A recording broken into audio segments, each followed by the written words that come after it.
বিয়ের পর কিছুই বুঝতে পারিনি সংসার কী জিনিস। বেশ আনন্দেই দিন কাটছিল।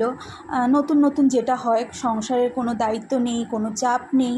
তারপর যখন প্রেগনেন্ট হই, তারপরে যখন পিকু হয়, তারপর থেকে আস্তে আস্তে সংসারে মনে হচ্ছে চাপটা মাথায় একটু একটু করে আসছে। ছেলের দায়িত্ব, তারপরে ওকে স্কুলে দিলাম, সেই দায়িত্ব একটু একটু করে সংসারের দায়িত্বটা ঘাড়ে পড়ছে। তখন আস্তে আস্তে বুঝলাম যে এভাবে চললে হবে না, এভাবে চলতে হবে। তো সংসার করতে করতে প্রথম দিকে তো বুঝতাম না কিভাবে কাজ করলে ভালো হয়। তারপরে আস্তে আস্তে ঘা খেতে খেতে অনেক কিছু শিখেছি যে কী করলে, কিভাবে কাজ করলে অনেক তাড়াতাড়ি অনেক কাজ সেরে নিতে পারবো। তো সেরকমই এখনও শিখছি। তো আজকে দেখো রান্না করে নিয়েছি ওলের ডাঁটা আর একটু আলুর তরকারি, সকালে করেছিলাম সেটা রয়েছে।